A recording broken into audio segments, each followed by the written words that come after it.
having defined these quantities, the second moment of inertia and the product of inertia, we now describe a relationship between the second moment of an area about a set of axes passing through the centroid of the body and another set xy axis which are parallel to those passing through the centroid. Thus, suppose I have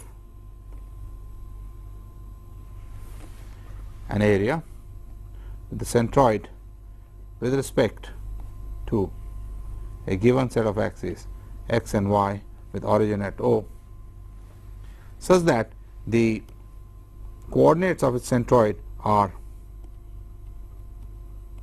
x0 and y0. Let us choose another set of parallel axes x prime and y prime passing through the centroid. X prime is parallel to x and y prime is parallel to y, and we want to now show that Ixx and Ix prime x prime are related by a very simple theorem, and so are the other moments. Thus, Ixx is equal to y square dA. So, suppose I have a small area dA here, this is y, which is also equal to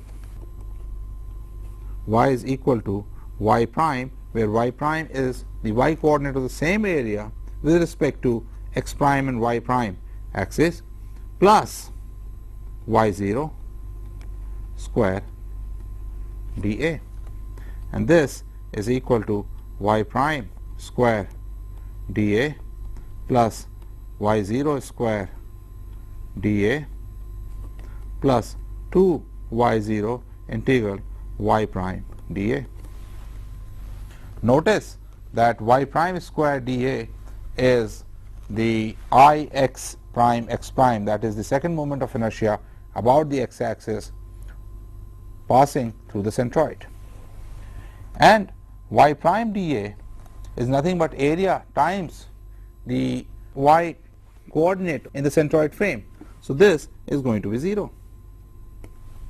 If I calculate the centroid with the origin at the centroid, the coordinates of the centroid are going to come to 0, and therefore, I see that Ixx is equal to y prime square dA, that is I x prime plus y0 square times the entire area.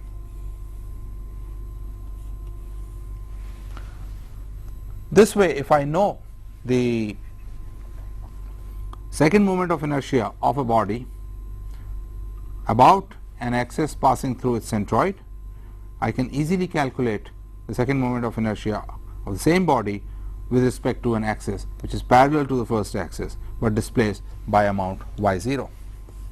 In the same manner, we can now calculate Iyy, which is equal to integral x square dA, which I can write as x prime plus x0 square dA. Let me for convenience show in the picture again what we are talking about. This is the body, this is the centroid set of axes x prime y prime, this is x y O, this is x0, this is y0. So, if I choose an area here, this is x and this is x prime. So, x is x prime plus x naught.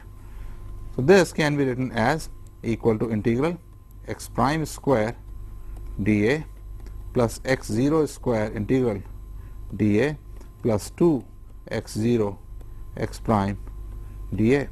This again by the same logic as we applied earlier, that this is the x coordinate of the centroid in the coordinate system which has its origin at the centroid itself. So, this is 0. So, I get I y is equal to I y prime plus x naught square A. So, it is as if the entire area is concentrated at the centroid plus whatever the second moment of area is about the axis passing through the centroid. Next, let's calculate the product of area, again making these axes x prime, y prime,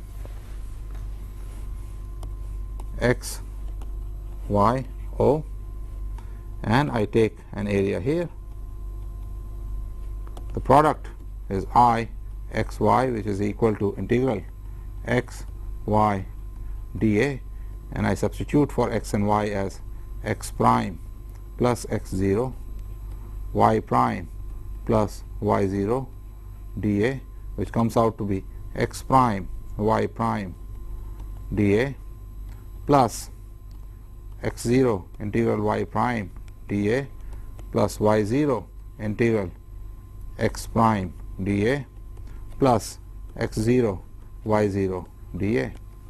Again, by the arguments that we have used earlier, these two terms drop to 0, and therefore I x y is equal to I x prime y prime plus x naught y naught times the whole area. So what we have learnt is, if we know the second moment of inertia and the product of inertia about a set of axes passing through the centroid, I can calculate about any other set of axes which are parallel to those passing through the centroid. Let us summarize these. So for an area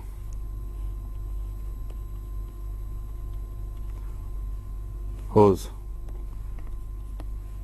second moment and product of area are known about the axis passing through the centroid, I have in general I x equals I x prime plus y 0 square times the area, where y 0 is the coordinate of the centroid,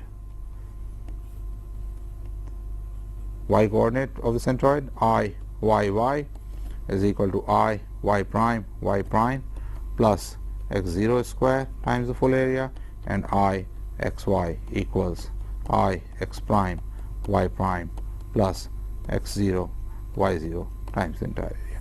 These are known as transfer theorems. Using these, I can transfer the moment of area or the product of area from one coordinate system to another. As an example of the application of the transfer theorem, let us take the case of an ellipse with its length being 2a and this being 2b, with its centroid at point x 0 y 0, and calculate its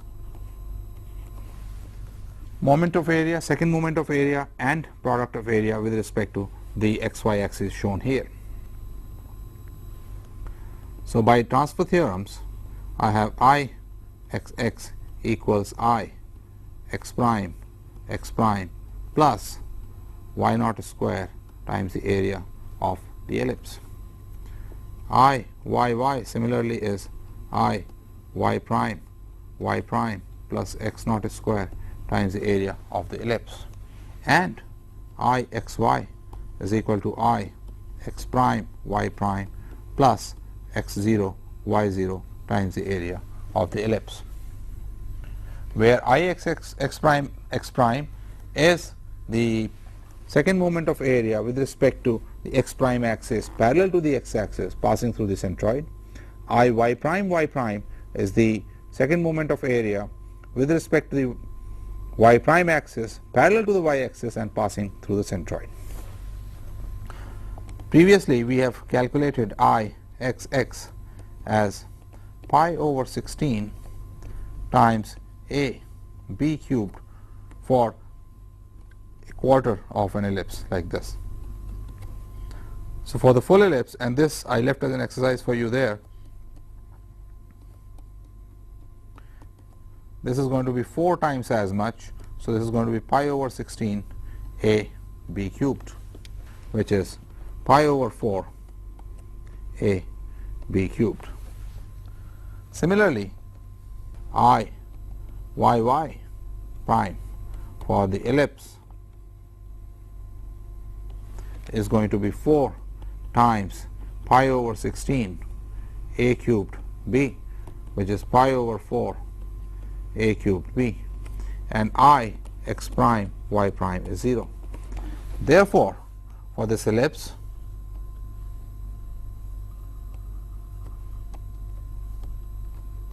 we will have I x as pi by 4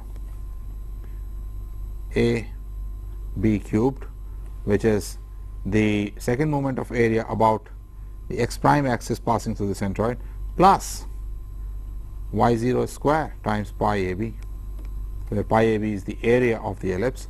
I y is going to be pi over 4 a cubed b plus x0 square pi ab, and I xy is going to be 0, which is the I x prime y prime.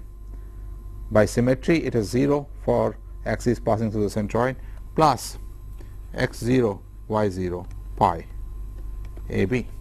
So, using transfer theorems, we could calculate the second moment of area and the product of area when it was given about the centroid.